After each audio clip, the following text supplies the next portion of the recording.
I think it's like put no one on a pedestal. It's amazing what individual can achieve, but I think people mostly envy the results, but they don't really like envy like the struggles, like the challenges that people that are on the top, like in like brackets, and also like clarity comes from action. You cannot have like a full-fledged plan like made for you without you like messing up in the process. So have some compassion for yourself. Just like get curious, connect with people, take the first step to see if it's really something that you want to do, because you never know what is happening on the other side of a business or someone else's like life. So yeah, just be willing to get curious and to take the first step.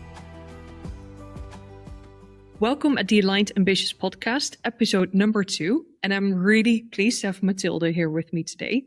Mathilde is the founder of Forward Food Law, and she's an international consultant and advisor on basically everything that has to do with novel food and law.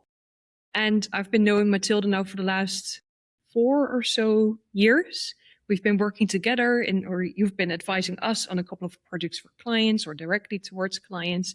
And of course, you have your thriving own business. So first of all, I'm already happy that you're for that reason here, because now we can have a really nice conversation about the behind the scenes.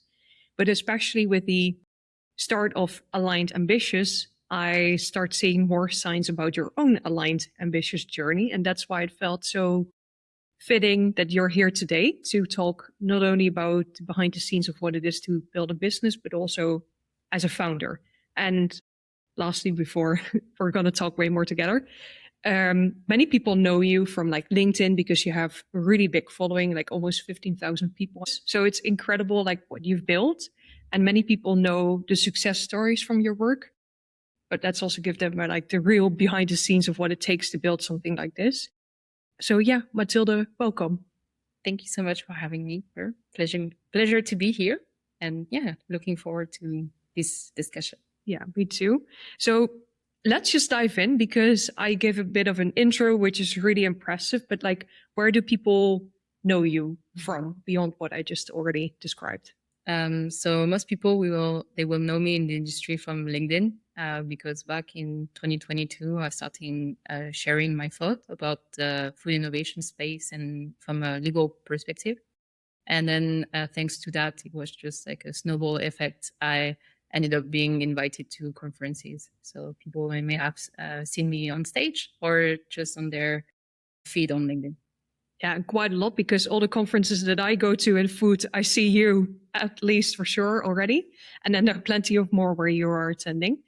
But that's the part what people see on the outside, of course. What is something, and we're going to talk for the next 40 minutes about this, but what's already what people don't see from more what's happening behind the scenes?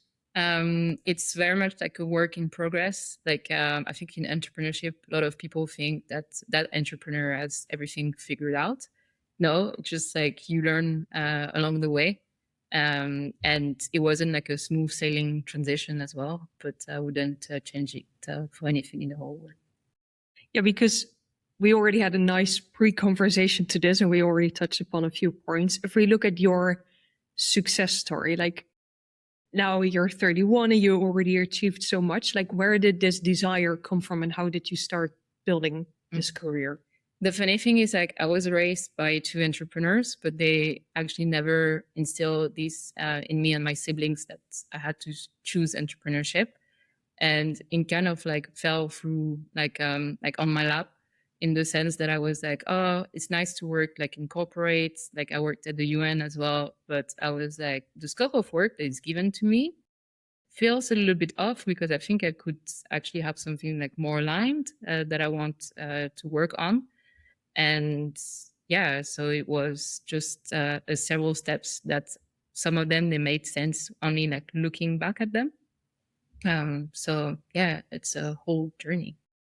And you studied law, yeah, but then you also pretty quickly figured out that you don't want to become a lawyer. So how did that process go, and how did that, maybe let's start with that. Okay, so I was like, I'm French. I was like born and raised like close to Bordeaux, and my family happened to be very knowledgeable about wine, even though they are not working in the industry.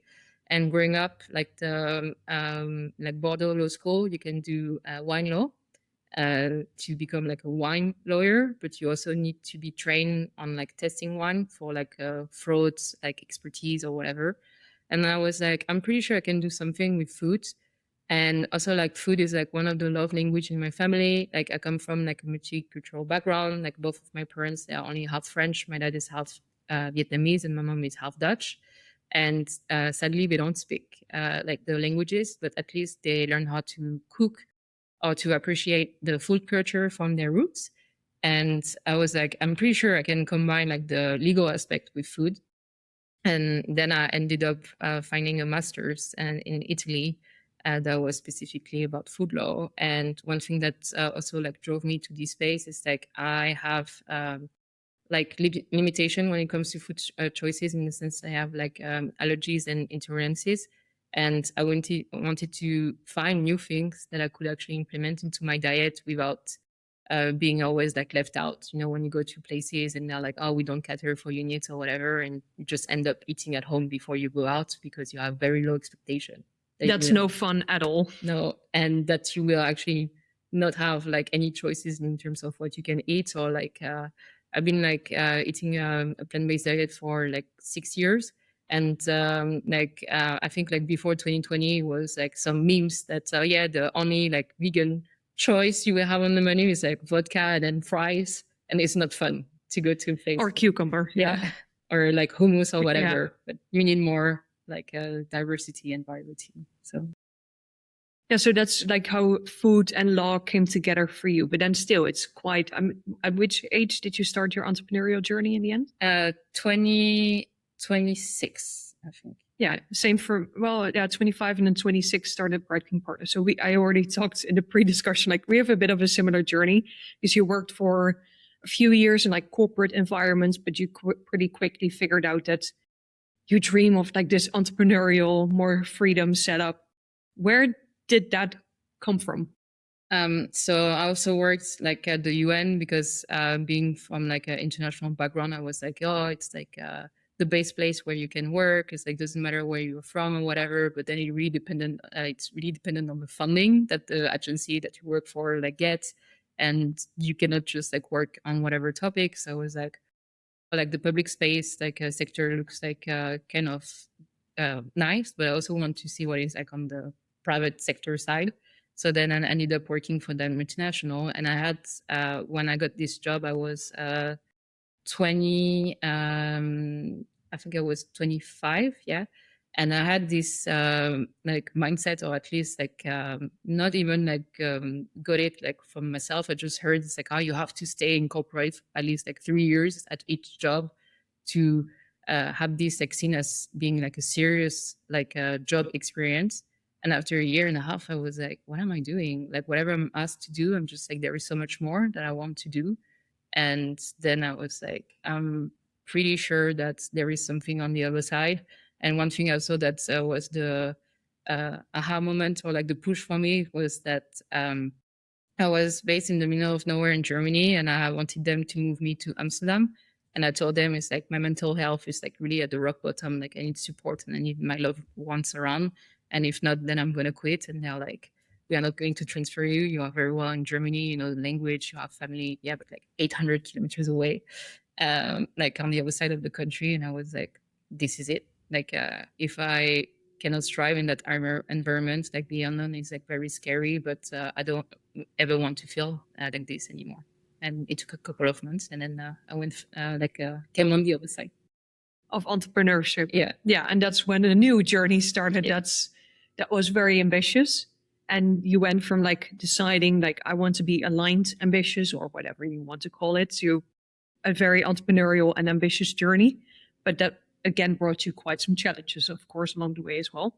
But when you started age 26, your entrepreneurial journey, like what was their vision of success for you? What was it that you wanted to achieve? Or when would you feel like you achieved what you wanted?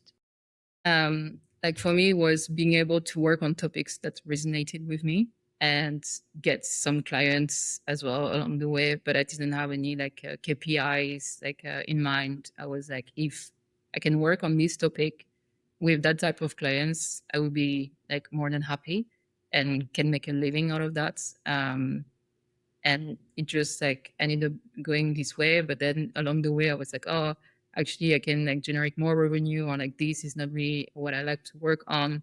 So it was like taking the first step and to see what was around the corner, and then just like step back, modified, and then move forward like several times. And my vision of success was like, if I can manage to do something I'm passionate about, like this is already successful. Not like I need to like grind and then work like 60 hours like a week and then make that much money. I'm just like, if I can, if I'm lucky enough to work on topics that I like and then get like good experience from it, it's just like, this is success to me. Which is quite different how you've been raised at home, right? Because your parents also have their own vet practice, or yeah, and they're entrepreneurs. So you told me earlier that the grind story is quite something that where you've been educated on, or where you've been, grown up with. Mm-hmm. And like they also like, it's a very like, I wouldn't say it's rare, but at least you don't hear many success story in the sense that you can combine like private and then like work life. But building a business together as a couple, it's just like whenever someone is like slightly down, like the other one will always be there, like ready to pick the other person up. So like that's the type of like entrepreneurship like vision I had, and I thought it was also kind of the blueprint. And yeah, since they would like work like 12 hours a day. I remember like going to school and then asking my mom one day, it's like, why you are never the one that can come and pick me up? Because it was at 5 and then like at 8 she will go back home. And then I was just like, okay, to make it I need to like follow like what my parents did. So I need to like do 12 hours of work every day and like be stressed. And then sometimes, when I'm like really like tired, doesn't matter because I need to like keep on going, and it is what it is, and it's going to be hard anyway. So yeah. So that's a narrative you've been educated on. And then now you mentioned like that the entrepreneurial journey you aspired at least was like, I want to work on topics that I love with clients that I enjoy working with. And then if I can make a living, that's great. So how did you already start bridging that narrative for yourself?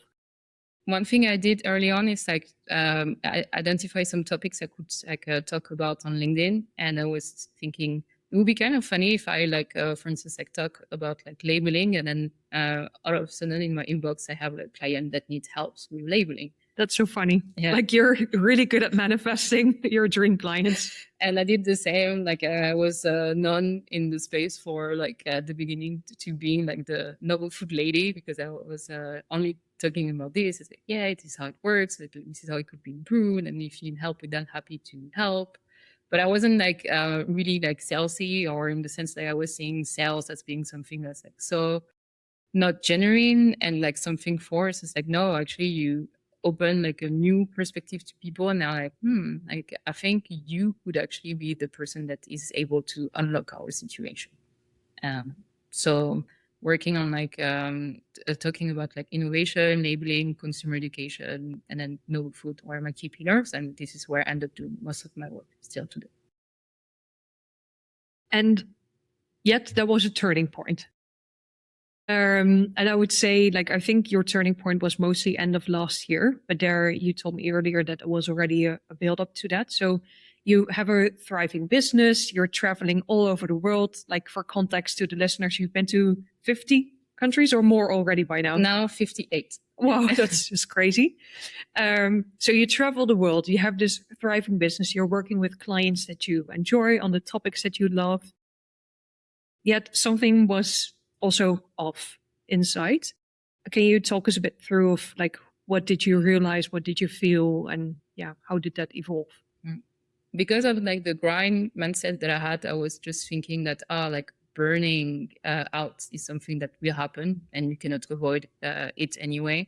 And since like 2020, I think like up until last year, I would get like 1 yearly burned out that would last like maybe like 3 weeks, in the sense that sometimes just like the buildup of like not expressing my emotions, Like I remember like one specific moment I was like, I'm overwhelmed, I need to cry. And then I looked at myself in the mirror. I was like, is it productive to cry in this moment? I was like, no, okay. So then we just like leave it when it's gonna explode or whatever.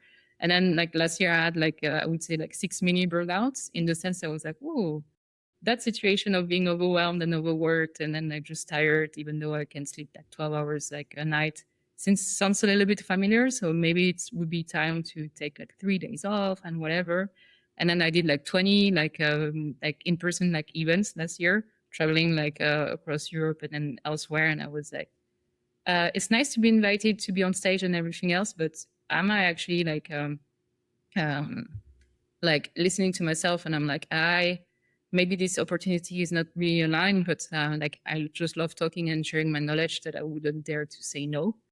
And then I remember in October, I was like I think I'm a bit off. And then I talked to people at conferences. It's like 2 months like left in the year, and then I can just like chill out, like Christmas break, New Year's break, or whatever.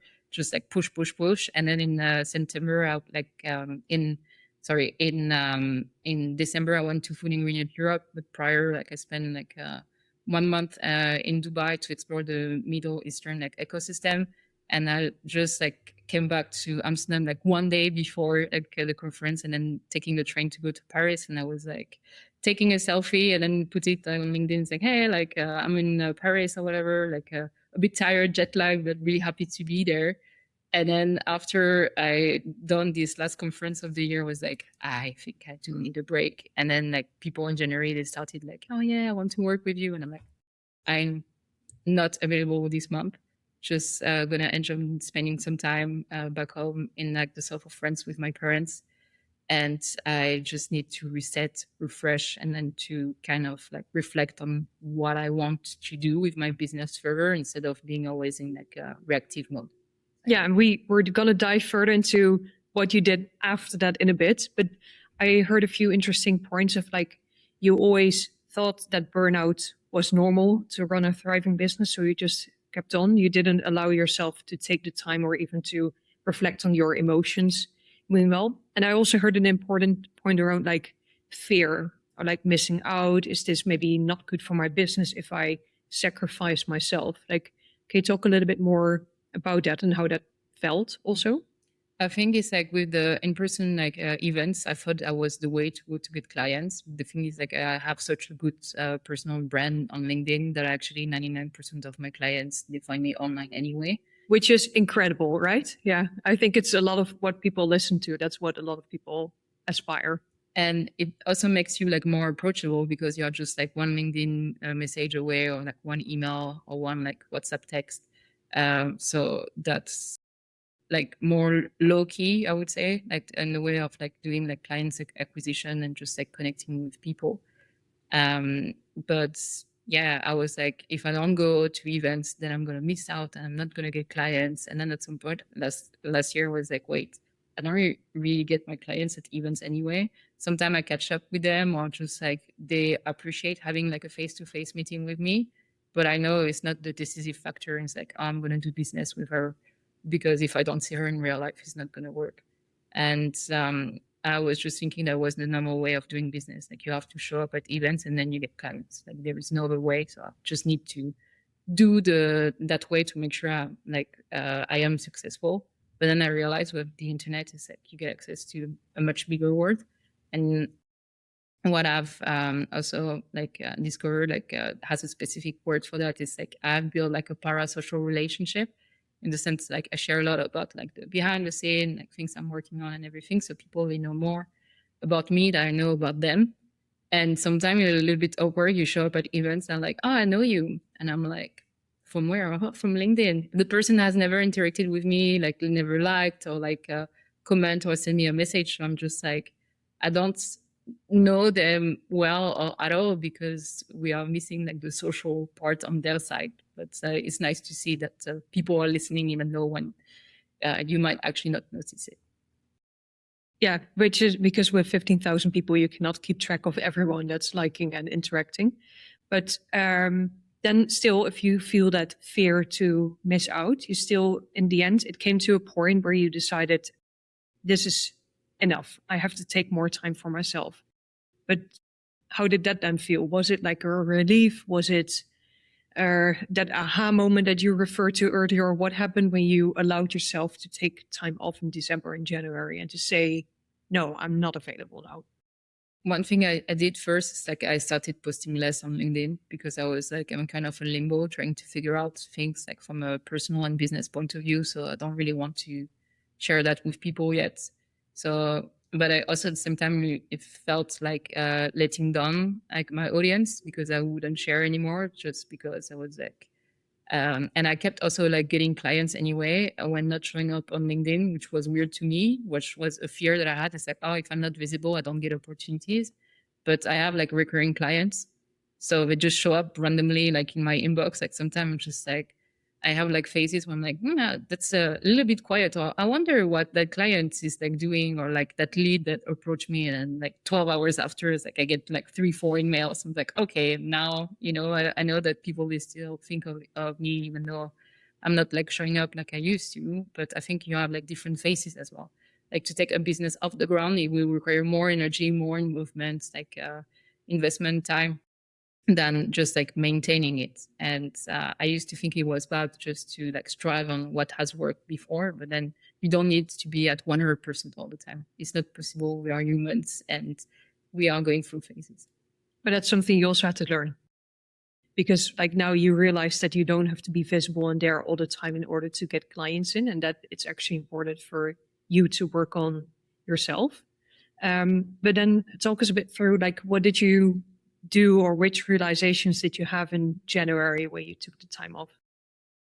That time off was needed, and I was also like debuting my digital nomad journey in the sense like I'm already having a hard time to know where I'm going to be in the upcoming weeks. So then it would be nice to just like enjoy the money that I made and just like enjoy my family. Um, and yeah, just trusting as well that this like quiet period will also like give me answers, and that did do that. So that was nice. But just like trusting that a break is needed before taking a big jump. Like in French, we have a saying: "Is like to step back to be better, to be able to better jump further." So first you rest and assess, and then you're able to actually go back or just have a speed that is like sustainable, and you trust that you're actually going into the right direction. Yeah, and just for context, because now this might sound like, oh, I just took some time off, I was chilling on the beach, and which you partly did. We're going to get to that shortly. But you still had clients also. You could still continue a bit of the work, but you just took it at a different pace, which is amazing. What that is possible, of course, as an entrepreneur, because you always feel you have to be there nonstop all the time.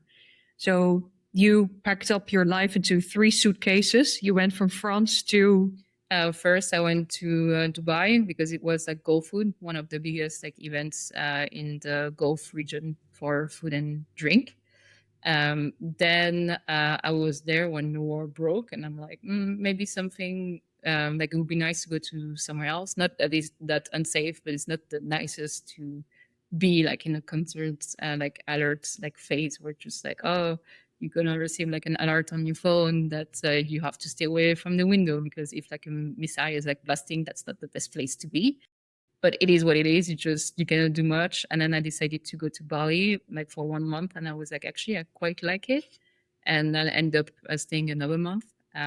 So yeah, and I've been back in Europe for like a week, I think. Yeah, because I was so lucky to text you and they were like, yeah, I'm going to be in Amsterdam next week. So let's just do it in person. Yeah. So I'm really happy also for that. But talk us a bit through, because I mean, I've been to Bali. Now you've been to Bali. For many people, it's quite a special place. It's a place known for also healing or like self work. And you're also a very ambitious entrepreneur. So what did you do there? Who did you meet? You mentioned you stayed in a co-living. Talk us through. So one thing I wanted was to be around like people that decided not to live, like not to do like a traditional like 9 to 5, that managed to make a living out of their passion or something they're really good at.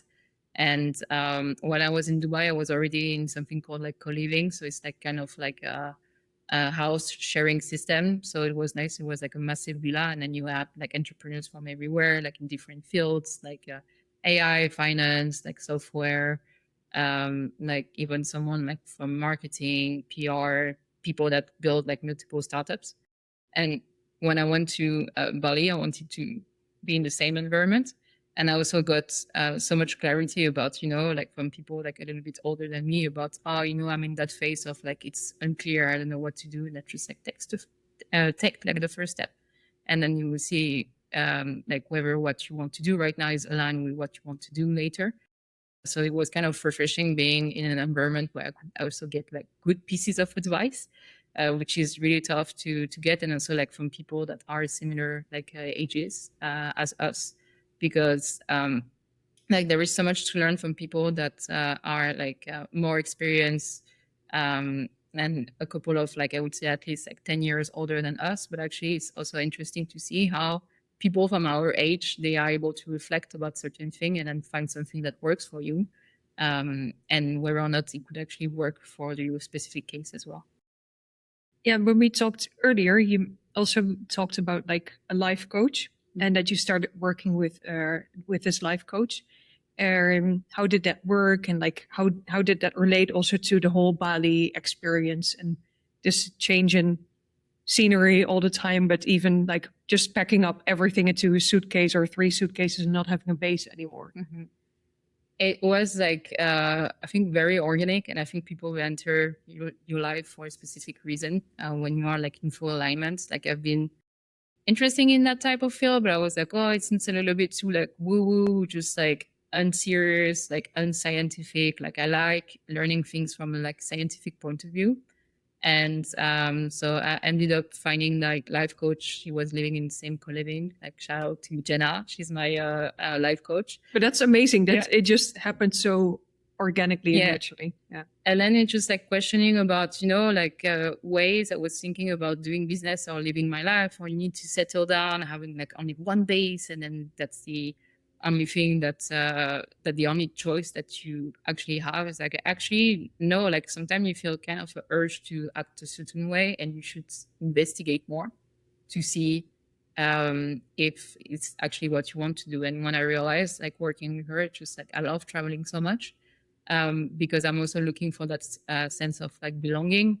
I think it's like people that lived in many different places or are from like a multicultural background. It's just like you wonder if there is a place where you're going to fit in, because then you're like around other mixed people, just like similar experience, and you can find sense of belonging in like many different places. It doesn't have to be like, oh, a specific country or whatever, or I need to be only around these type of people. So what I discovered is like I still want that growth in my business, but want also alignment, not to sacrifice my health, my mental health, and just to trust that when there is an urge to do something, I should be more curious and to see if it's what I want to do. Like for instance, I'm really proud of what I've done with LinkedIn, but I'm also wondering, oh, could I actually do the same like on TikTok or like Instagram or even YouTube? But it would require like a different type of like branding, in the sense that people that don't think they are really keen, like the average consumer, about knowing like the nitty gritty of like the legal things, but like more high level, just like, oh, what does it mean when the food is good for you? Do you need to like be able to read and understand like Nutri-Score? Is a shorter ingredient list like healthier for you? So that's what I would like to go into like further down the line, but knowing as well that I need support at some point. Still trying to figure out what kind of support I need. Uh, but yeah, I'm sure that I don't want to do like the traditional like consultancy path where I build a massive team and then I end up just managing people and then stepping far, far away from the expertise matter that I really love. Like I love having like cases where I'm like, oh, like I have no idea at first glance, like in which regulatory category is going to end up, like, but let me just like go super deep and to see where it's going to fit. Yeah, and for the people who watch this, they can see it in your eyes right now. At least I can see how much you love the topic. Yeah, it's just like energy is there. So then you should also, of course, follow that, because if you're gonna step too much too far away from the topic, then probably you're not going to love it as much anymore, as you say. But knowing that and building that, like what works for me, what do I like, what not, that's so important. So it's nice that you had the time to find this life coach. But you also did various other things in Bali that you also take with you now into the process of building a more aligned and ambitious life and career. So, what other things helped you along that journey? Bali was a very good time for me because I was like, oh, like I feel I need to slow down and I wanted to remove, or I believe, like as much stress as possible or to get none in my life. So I was like, I'm gonna start to do like traditional like Chinese medicine. So I started with acupuncture, and then they were like, you should maybe do like yin yoga because you have too much yang, you have too much fire, and Which, let me just pause there, by the way, because I hear this so much with entrepreneurs who are like very ambitious. And then oftentimes you have a lot of young energy because it's like going out, achieving, performing. Yeah, all of that energy around that. So that's really good that you found yin yoga.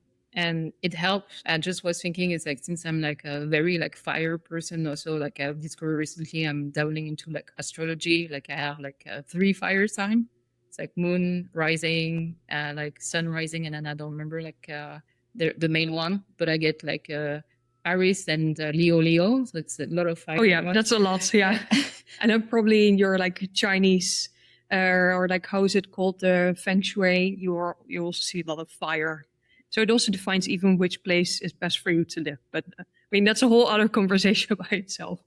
And I also like tried like meditation, and it's like interesting to see what type of thoughts you get and you know where they're coming from, like to detangle everything. So for me, it was like meditation and yin yoga. It's something that I want to have on like on a weekly basis because my rhythm here is a little bit more hectic. But you don't need to do everything every day. Just like try to find a way to have like this sustainable like way of like slowing down, reflect to be able to fit them like into like your schedule. So that's something I'm taking away, and it's just like spending also some time in the nature. Like I come from like a surfing like a spot, but actually started surfing like only like 5 years ago. And it was nice just to do a couple of emails, like meetings, work on reports, and then just like close my laptop and go surfing. Wow, that's like the dream, right? That you are in digital nomad, you have a thriving company, that you can still do this. At least it's not a dream for everyone, but for some people it really is. And especially with the time difference, of course, that you also have in places like Bali where you have till 2 or 3 in the afternoon, and then only Europe and US even later starts to wake up. So you have that time for yourself. So it's really nice you got to experience that. Um, but we also talked before about like this blueprint from like your family, and like how are you now creating your own blueprint? Like were there any role models or influences, or did I guess the life coach help with that? How did you now create this blueprint of those practices and building a business for yourself? I think at first it was very messy because I was like thinking only short term. Like for instance, like because my mental health was at rock bottom, I was like, I need to just leave that job, and I was like, I guess I'm gonna become an entrepreneur. And I was like, wait, how do you get like client acquisition, like set up system and whatever? So it was a matter of like just like being patient, and then also understanding that you cannot get the whole setup figured out perfectly at once. You need to take like steps, and then some of them they will only actually make sense when you look back. um, and yeah, so sometimes there is difference between how people will like perceive you and what is like going on in like behind the scene. Like the thing that I like, it's like there is a very specific meme. I think it's a dog in the house that is like on fire, and then like he's drinking a cup of tea and it's like it's fine. And then like when I stress, my like reaction is freeze. It's like freezing. So I'm just like, I don't show it, but like internally I'm just like panicking, and from the outside just like I'm calm and I have the solutions. But yeah, it's trusting that when you are in entrepreneurship, no one laid out the path for you, especially if you're going for something that has never been done before. I mean, I was like, I love talking on social media. I love like traveling and stuff. Like find me a lawyer that is doing that. And then I realized like most lawyers in my industry, when they publish, it's like very like legal heavy, like all the terminology, um, and like the specific word that you only acquire when you go to law school for a couple of years. I was like, I do want to break this, and I want to like open the door to people that are not from the legal industry. So and it was frustrating at first when I realized like, oh crap, like there is no blueprint, I need to create mine.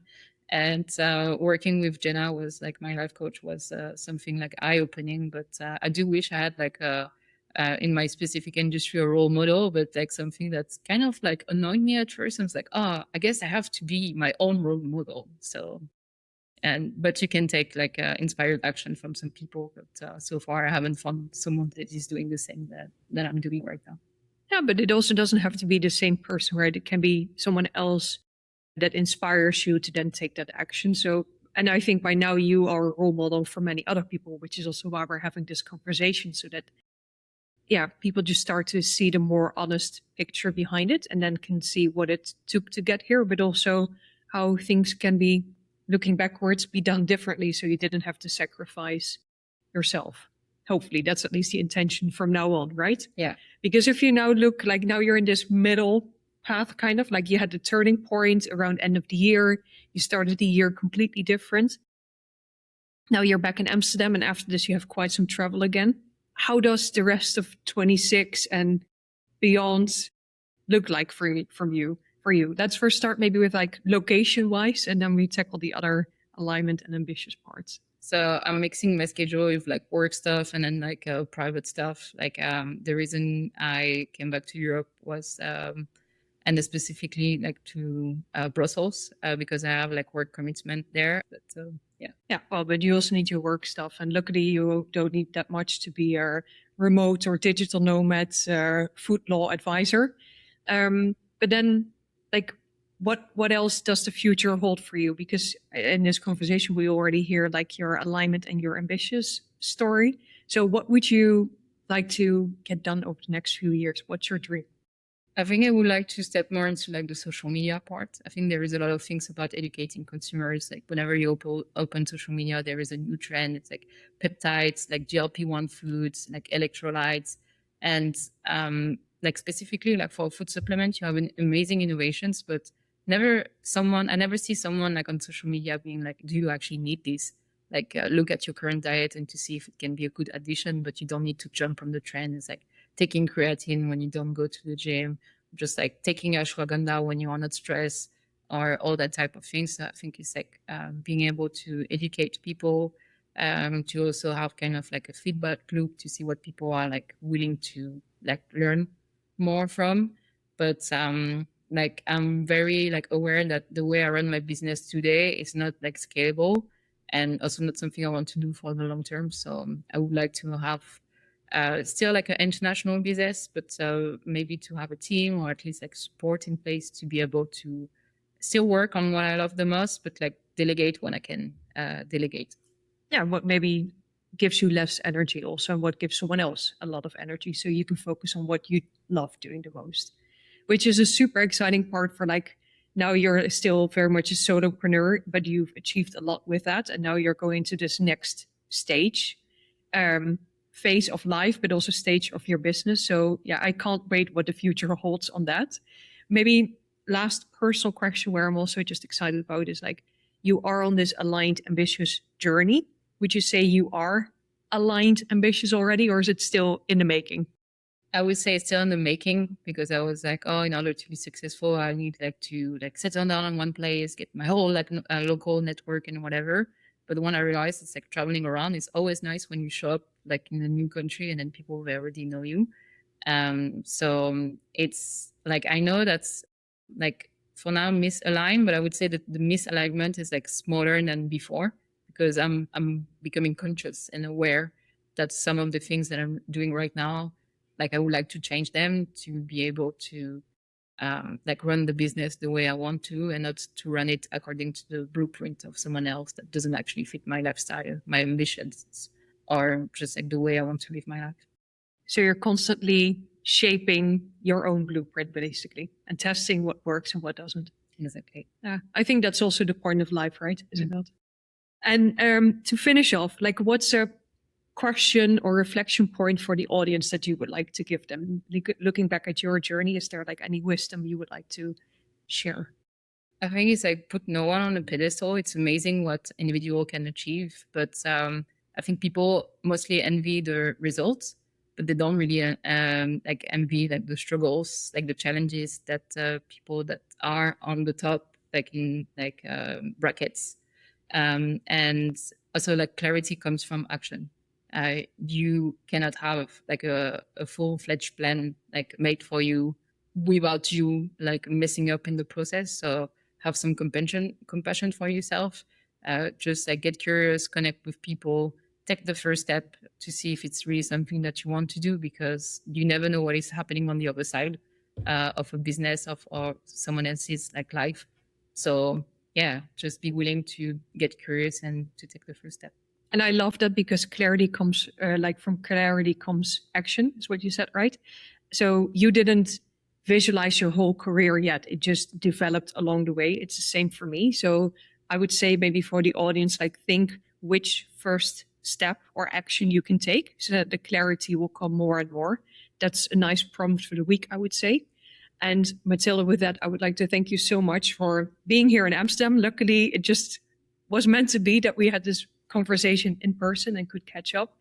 And I love how you dare to be so vulnerable, because I think it's actually your strength and why people can also relate to you so much, and why you built this whole community around you, and why your business is thriving. And I hope you as a person can now also thrive over the next months, over the next years, while also building your business incredibly further out. And I think if also for me and the listeners listening to this conversation are pretty sure with the foundation you've built for yourself now, that that's going to be very achievable. So thanks so much. And I can't wait to see the next steps of your journey. Thank you so much for the invitation, and also for making this whole podcast. I think it's very much needed, and I'm also looking forward to seeing what you have in the pipeline in the upcoming weeks or months or years. Thanks so much. So thanks again for listening, and stay tuned for the next episode that's going to go live in 2 weeks again. And if you would like to follow more from Mathilde, then of course we drop her LinkedIn also, so you can check her out on LinkedIn. But we have to be patient. We don't know when Mathilde is exactly going to post, but you can read all her previous content as well. So see you next time.